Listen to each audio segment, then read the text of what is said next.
Boxing King Media, and I'm here with the one and only former world champion in two sports, Chris Algieri, also a master nutritionist, right? Yes, sir. There you go. So you're obviously here for Tank Davis versus Ryan Garcia. How excited are you about this fight? I'm actually very excited about this fight, especially that coming into town. It's got that big fight feel, and I haven't really felt that in a while. So I was excited about this fight prior to coming here, but now that I'm here, I'm even more excited. Does it matter to you at all that there aren't any titles on the line? Nope, not one bit. I don't think. I love the fact that these guys are taking the risk, putting their O's on the line, facing each other when they really don't have to. I hope this opens up the door for a lot more of these young fighters to do that and risk their undefeated records. But yeah, no, I don't care. Title, no title. It's still 12 rounds. It's still a fight. Let's go. So I understand you just got here today. Yesterday, Oscar took the stage and was quite vocal about the various things that went on in the negotiations, specifically the weight clause being at 136-pound catch weight, and also the rehydration clause, 10 pounds over, being the maximum that Ryan Garcia and Tank Davis can weigh in at on the second day weigh-in. Given your background, your academic background, just give me your thoughts on those two things, the weight and also the rehydration clause. First and foremost, I hate rehydration clauses. I think it's very dangerous to have a fighter restrict their hydration and their water intake leading into the day of a fight. Your brain has to rehydrate. This is a sport where brain damage is very common. So I am not a fan of those by any means, for any fight, for whether it's an organizing body that's doing it, whether it's in a negotiation or a contract. Don't like it. I also don't like the fact that the fight's at 136. That was an inclination to me that Ryan's going to struggle to make the weight, because listen, the weight class is 135. What is 1 pound really going to make a difference? Probably not that much. You're still going to struggle. So it's very interesting. Those are interesting caveats to this fight that have made me kind of rethink things quite a bit.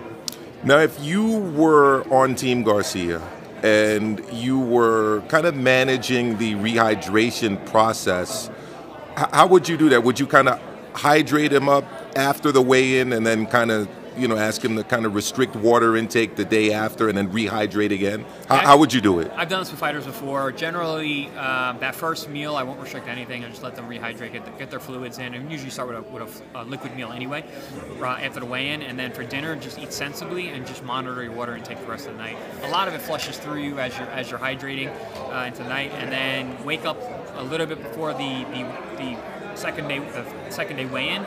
Check where your weight's at. If you're good, then you're good. If you're a little under, you can drink a little more.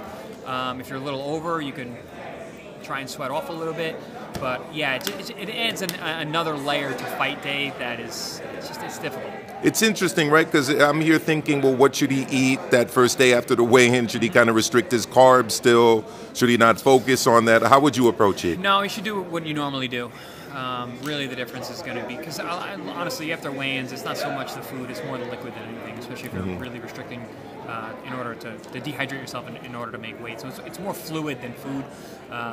So I would say, like, eat whatever you're used to eating on fight night. I wouldn't want to restrict any kind of, in terms of your calories, your carbohydrate intake, but just monitor your fluids more.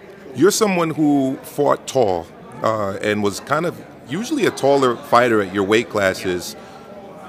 Any advice that you would impart, or how would you fight Tank Davis if you were Ryan Garcia? Yeah, I mean, Ryan and I are very, very different in terms of our styles. He's got a lot more power than I do, so that's going to be a major issue. That is a major aspect from his game. For me, I was a jabber, though. He's not much of a jabber. I was an authoritative jabber. I used my jab high, I used it low, I used it a lot. Ryan's not that way. Ryan uses his jab as a rangefinder and to dictate distance, which he's very good at fighting tall. He fights very tall. He fights out of that stance where he's kind of leans back. Yeah. And he uses that lead hand as a rangefinder, as to keep you busy, to blind you, and then he whips that long left hook, and it generates a tremendous amount of power. It's almost like a golf club, the way it swings. It's got like a whip to it.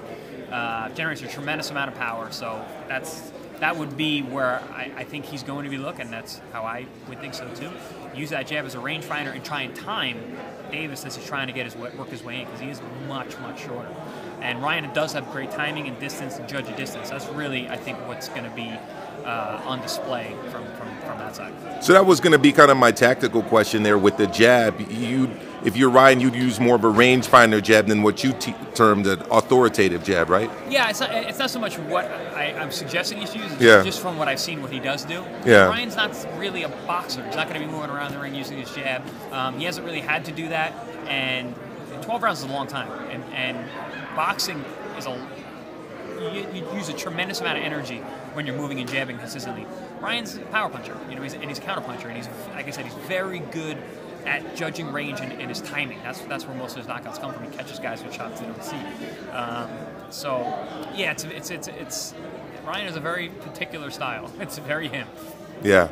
It's a style that's probably very difficult to duplicate, right? Because you just broke it down, the kind of biomechanics of that hook that he has. He's super talented and extremely special in terms of his abilities. I think his speed and his power are exceptional, especially for that weight class. So yeah, it would be hard to mimic his style and make it work. You rate his boxing IQ as well?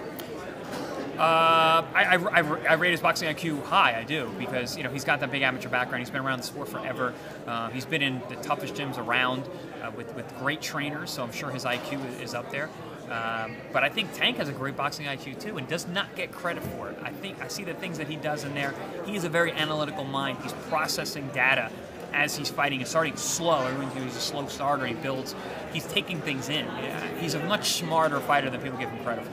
Anything we can learn from his last performance against Hector Garcia, or did you see any improvements? Did you see any things from Tank Davis that maybe would tell us that tactically or physically that he's really prepared for this fight? I think we learned more about Garcia in that fight than we did about Tank. Garcia's good. He's a tough guy. That was a very tough tune-up that Gervonta Davis took, but I like when fighters stay busy. I didn't like that Ryan didn't take that in-between fight, that he turned down the fight with Mercito. But I love the fact that Davis was willing to fight a dangerous guy in Luis Garcia prior to this fight. And, he got in there, got touched up a little bit, but he got the knockout. He did what he normally does, start slow, built, and then, got the stoppage, because he does believe in his power. He believes in his ability to, like I said, analyze and process the data of his opponent and make adjustments. And he did that. He did that quite well. To me, it was a normal Tank Davis performance. Are you usual? I should say, not normal. There you go. Are you excited as well about Haney Loma? I mean, that's all the belts are on the line. And talk to me about the fact that this fight is obviously being talked about as the most important fight of the year so far, at least in this side of the world, in the United States. There is a little bit of buzz about that fight, but not as much. What does that tell you right now about the state of the game, that the Undisputed Championship doesn't have quite the amount of buzz as a fight being contested at a catch weight with no titles on the line? Yeah, I disagree with that it's the most important fight, because I believe that Haney Loma is more important. It is the Undisputed. It's two guys who are literally at the top of the division. This fight's different because it's bringing attention and a lot of eyes, and both of these fighters have a fan base that aren't necessarily boxing fans. They're Tank Davis fans, or they're Ryan Garcia fans, and now it's going to bring them to the sport of boxing. That's a big deal, and the powers that be understand that bringing eyes and bringing new people to the sport is very, very important. So that makes this fight important from the bill, from the draw, in terms of that. But in terms of the landscape of the division, you can't have this fight above Loma and Haney, because they have all the belts, and it's legitimately the winner of that fight is the Undisputed Champion. There's a lot of people who give Haney a lot of flack about his title. He got one in the email, or whatever they call an email champion. Mind you, I think Haney's phenomenal. And he got the Kambosos fight, but Kambosos beat Teofimo, which I don't think would ever happen if they fought 100 times again. You were at that fight, right? Was that I believe fight? I saw you there at that fight at the Hulu. Fight. I'm sorry, at the Hulu. Kambosos had the fight of his life, and he certainly won the fight. Teofimo had a bad night, but I would have rather seen Teofimo and Haney fight than watch 24 rounds of Haney and Kambosos. But so this is a legitimate undisputed fight, and you got Lomachenko, who basically was dealing with out-of-the-ring issues with his home country of Ukraine. He had the shoulder injury in the Teofimo fight. He came back with the Nakatani win, looked great, and he didn't look great against Jermaine Ortiz, but I think that speaks more to the time off and to how good Jermaine Ortiz is, more so than where Lomachenko is at in his career. So I'm expecting Loma to come out there all guns blazing And Haney has a lot to prove, and he understands how important this fight is.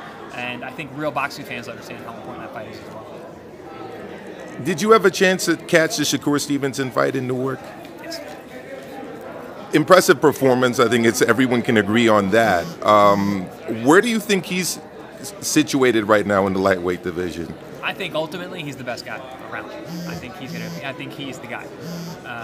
He's still young in his career. He hasn't had those major opportunities just yet. But we're seeing more and more. You know, the Yoshino fight was an important one. I think true boxing fans know how impressive that was. And no one else really knows who Yoshino is, but he's a very good, very good domestic Japanese fighter who's coming onto the world stage and was starting to get some steam. And Shakur dismantled him and stopped him, which is very impressive. First fight at 135. But yeah, Shakur, I have him ranked very highly in every aspect. But again, we just got to see more of him because it's still very early in his career. And lastly, we saw you head out to the UK for that fight against Conor Benn. Clearly, since then, Benn's been embroiled in what's, I guess I'll just call it a little bit of an issue. How do you feel about that, having been one of his, more recent opponents, probably his biggest win, I would say? And what do you think about what do you think about that situation? It's an unfortunate aspect of the sport these days that you never know who's clean or whether it's on purpose or by accident. You never know.